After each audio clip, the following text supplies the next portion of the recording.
Management by objectives.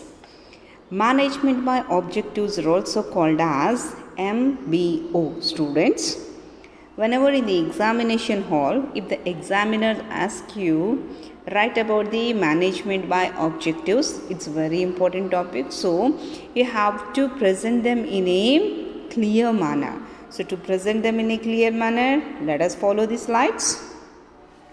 Management by objectives, also known as management by results, and it was the first popularized by Peter Drucker in his book The Principles of Management in the year 1954. So Peter Drucker is considered as one of the managerial person, and he given so many rules, so many principles for the conduct of an organization in an efficient manner. So management by objectives are also called as management by result by Mr. Peter Drucker. Okay, ma'am? Management by objectives is the process of defining specific objectives within an organization that management can convey to organization, its members, and then decide how to achieve each objective in sequence. This process allows managers to take work that needs to be done one step at a time to allow for a calm yet productive work environment. This process also helps the organizational members to see their accomplishments as they achieve each objective, which reinforce a positive work environment and a sense of achievement. So students, whatever I have given in the slide, it ultimately explains about management by objectives is nothing but whatever objectives are set by the management, they all are for the benefit of the organization, and every employee, every worker, every person in the organization has to follow them, and management has to check them with the regular intervals. Okay, ma'am? Yes. An important part of management by objectives is the measurement and comparison of an employee's actual performance with the standard set. Ideally, when employees themselves have been involved with the goal setting and choosing the course of action to be followed by them, they are more likely to fulfill their responsibilities. According to George S.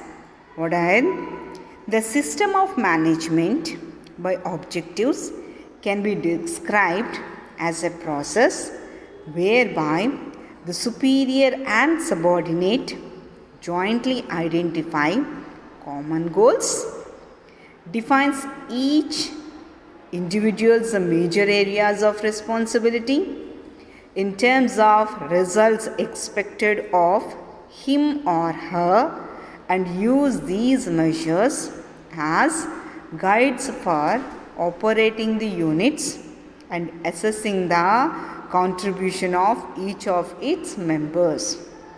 Management by objectives refers to the process of setting goals for the employees so that they know what are supposed to do at the workplace.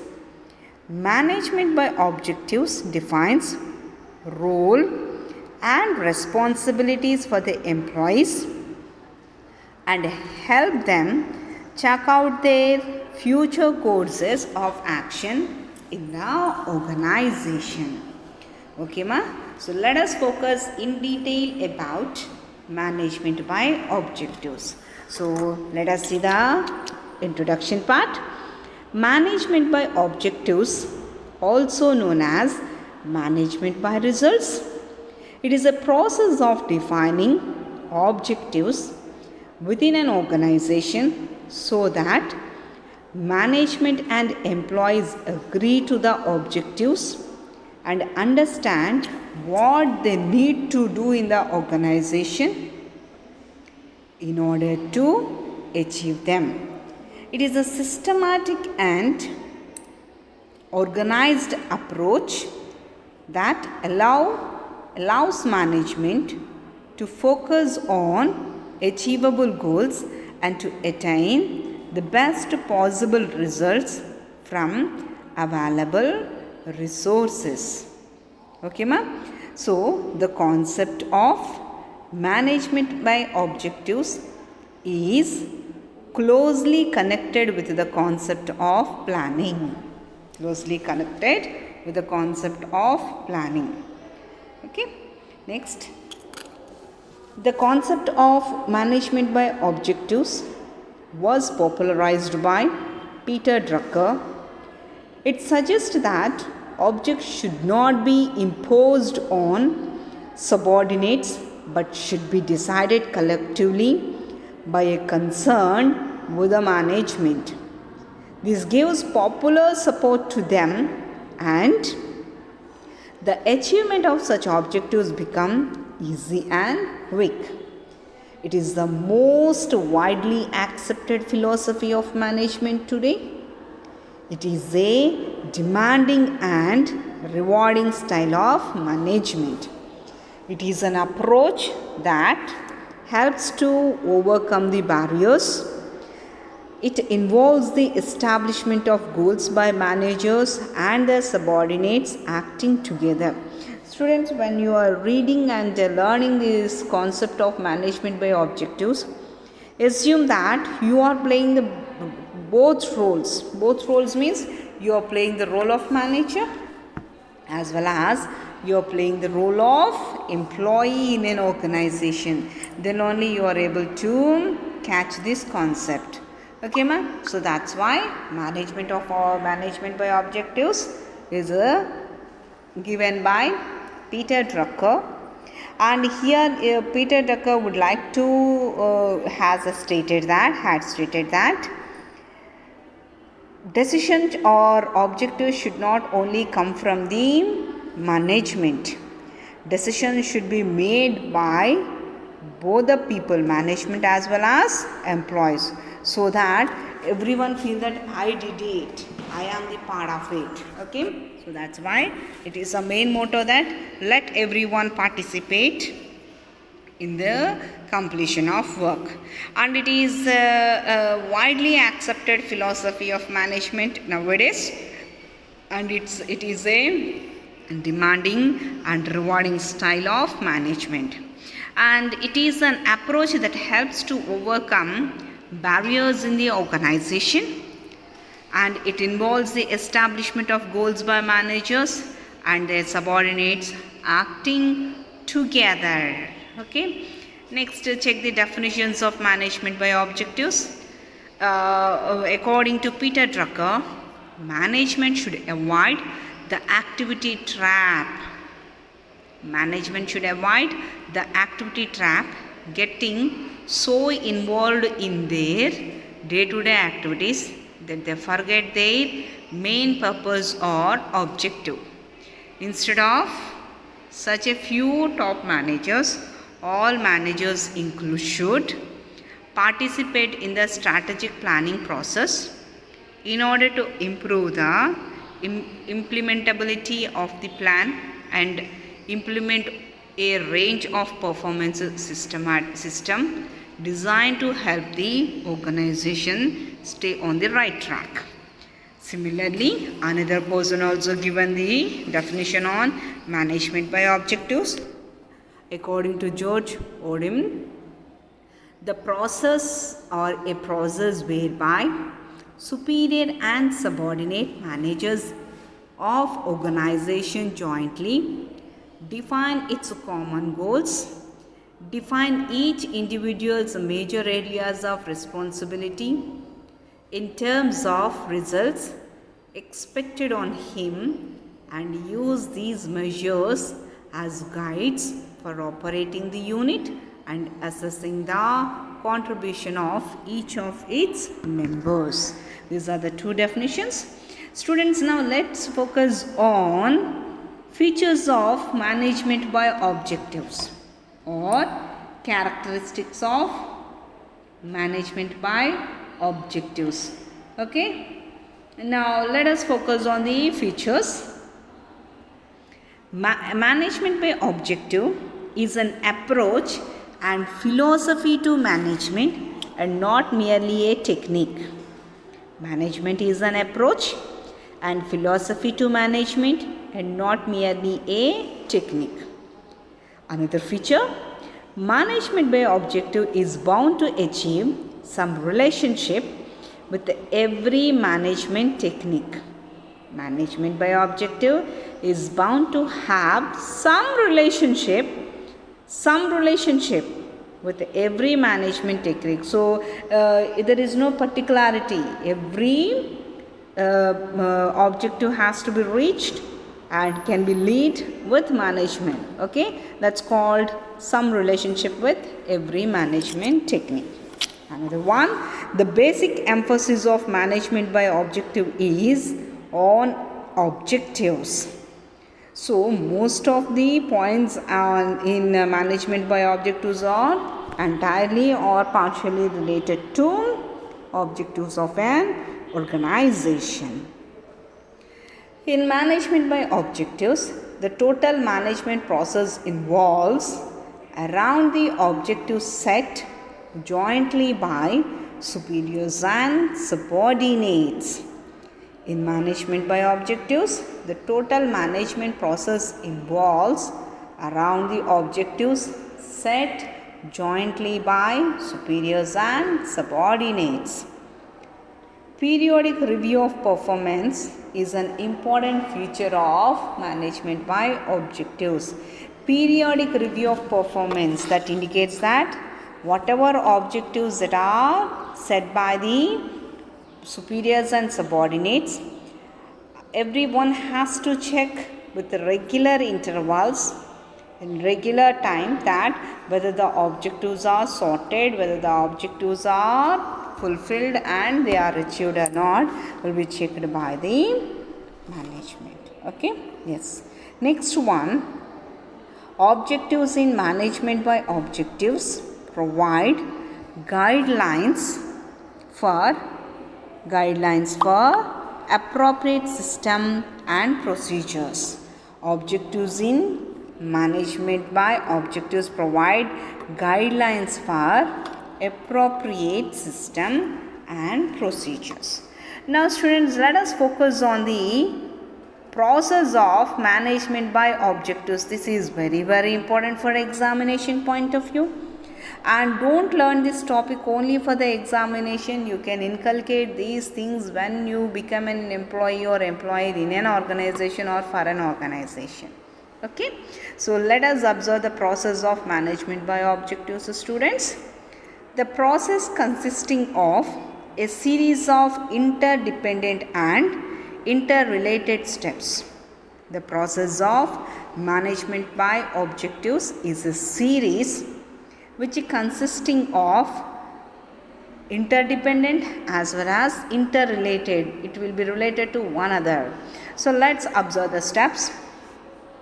Formation of clear, concise statement of objectives.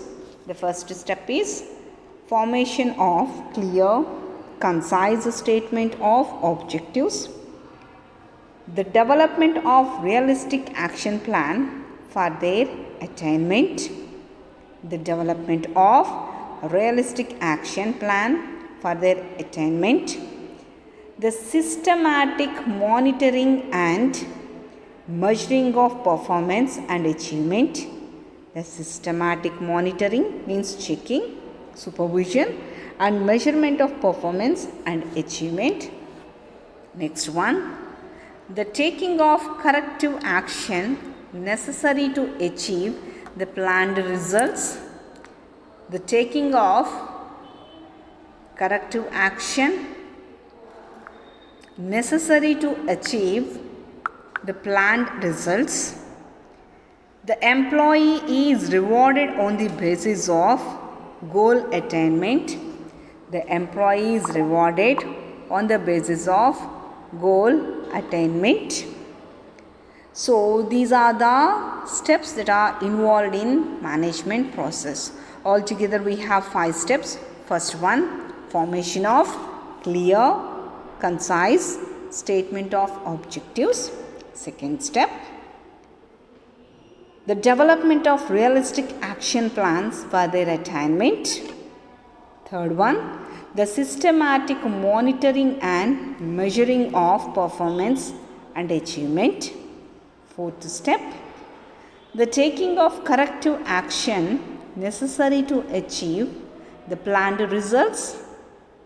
Fifth point, the employee is rewarded on the basis of goal attainment. So students, these are the steps involved in the process of management by objectives.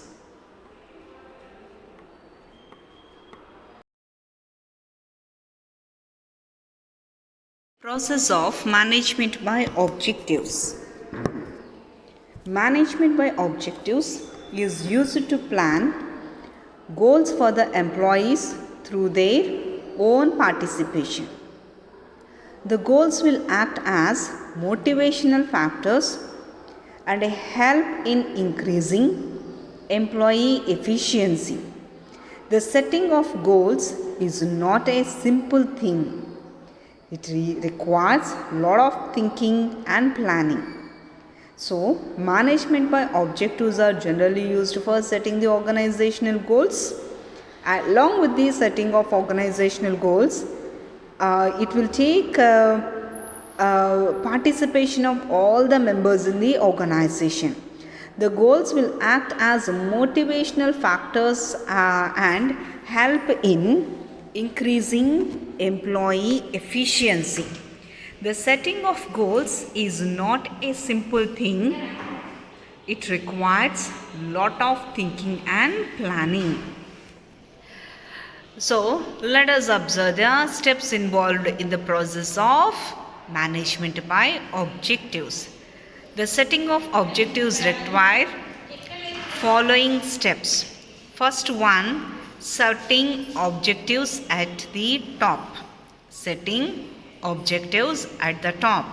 The first step in management by objective process is to analyze the purpose or mission of the organization.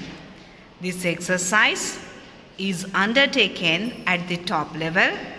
The mission of the organization will be converted into goals for a given period. It may be for a quarter, half year, a year, 5 years or more. In many cases, objectives are set to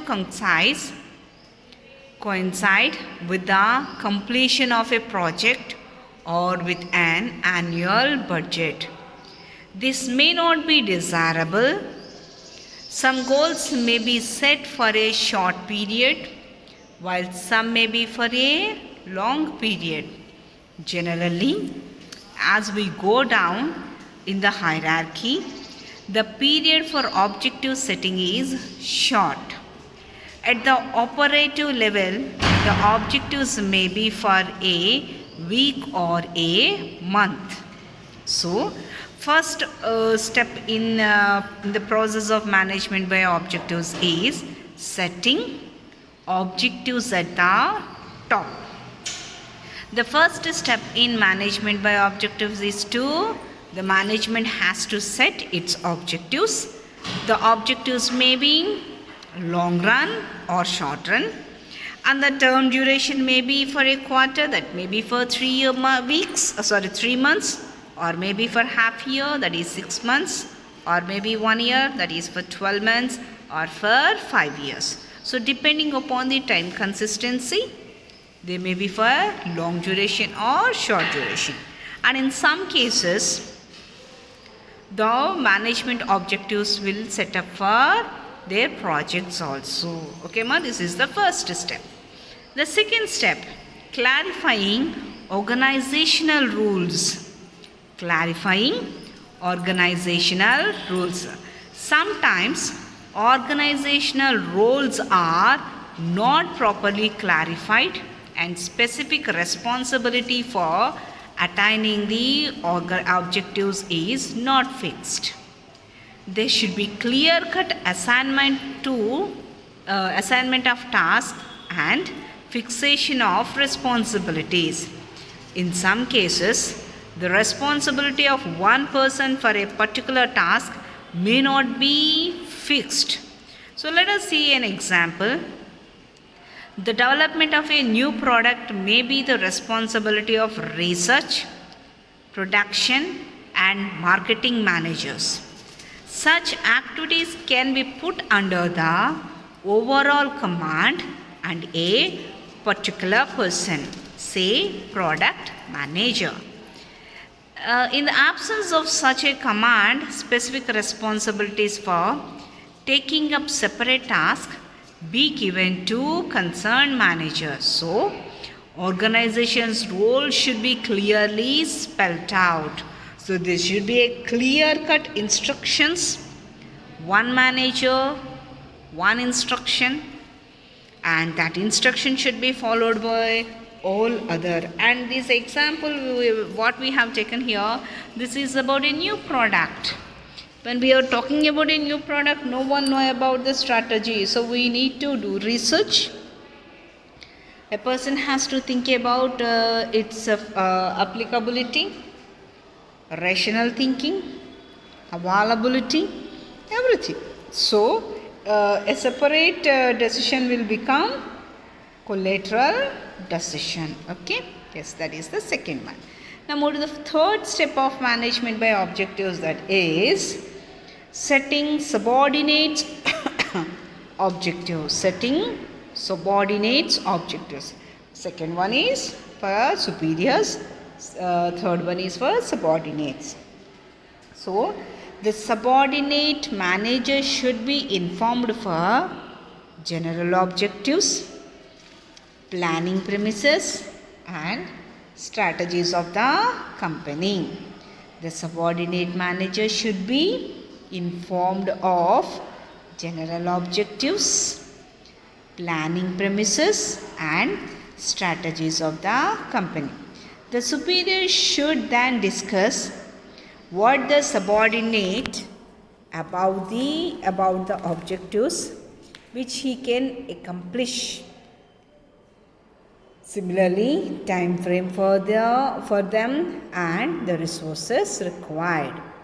The feasibility of such goals for the company is also discussed. The superior has to play an important role while interacting with their subordinates. He should ask questions like, what will be his contribution to the organizational goals? How can he improve his performance? What are the hurdles he faces in reaching his objectives? What changes he expects from superiors? How can the superior help with him in the task? So, these should be proper discussion between the superior and the subordinate. Superior should understand the viewpoint of the subordinate and then approve the objectives.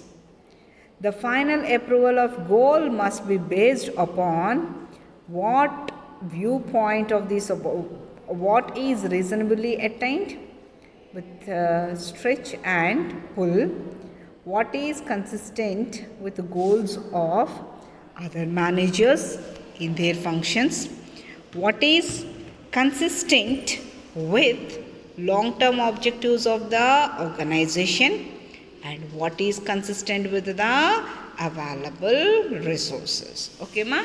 This is the third objective. Now move to the fourth objective, recycling objectives. Recycling objectives. Recycling of objectives denotes a joint and interactive process. Recycling of objectives denotes a joint and interactive process. Objectives cannot be set in isolation. Objectives cannot be set in isolation. Neither can they set at the top and communicate to the lower level, nor they can set at the bottom and communicate it to upwards. There should be proper consultation and interactions at various levels before deciding them and before deciding the above objectives.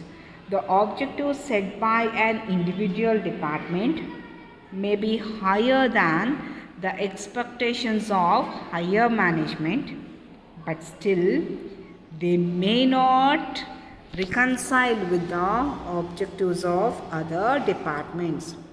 The objectives of marketing department, for example, should reconcile with those of manufacturing and finance department. So, recycling of objectives help in their easy achievement. Okay, students, these are the steps involved in the process of management by objectives. Students, I am repeating the steps one more time. Step number 1, setting objectives at the top. Second step, clarifying organizational role. Third step, setting subordinate objectives. And final step, recycling objectives. Okay, students, this is about the process of setting management by objectives and the steps involved in the process.